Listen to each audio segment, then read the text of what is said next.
L'Espanyol B i el Juvenil A tornen a competir aquest dissabte. Els de José Aurelio Gay s'enfronten al València en busca de la primera victòria fora de casa, mentre que el Juvenil A vol seguir invicte davant el Javac Terrassa. L'Espanyol B té una nova oportunitat per trencar la mala ratxa de resultats de les últimes jornades. El filial s'enfronta al València Mestalla, un equip de molta qualitat, com avisa l'entrenador perico José Aurelio Gay.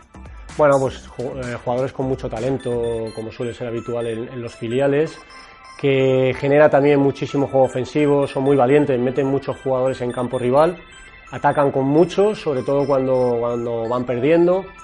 Y bueno, hay que tener en cuenta que tienen mucha calidad técnica, o sea que tenemos que estar muy bien defensivamente, pero que también sabemos que tendremos nuestras opciones como equipo filial que es, también concede en ocasiones, o mejor dicho, concede ocasiones a los rivales, y ahí es donde nos tenemos que aprovechar. El Juvenil A, recuperat de l'empat a última hora a Mallorca, espera aconseguir un resultat positiu davant el Javac. Luis Blanco, tècnic espanyolista, ens parla del proper rival.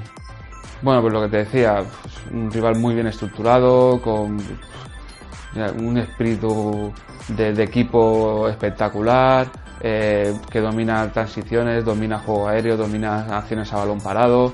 Sé que nos van a plantear un planteamiento, creemos que en bloque bajo, y en ese sentido pues llevamos toda la semana trabajando para poder combatirlo, y bueno, va a ser un partido de máxima exigencia como todos los de la categoria. I no ens oblidem de la resta d'equips que debuten aquest cap de setmana. Molta sort, nois!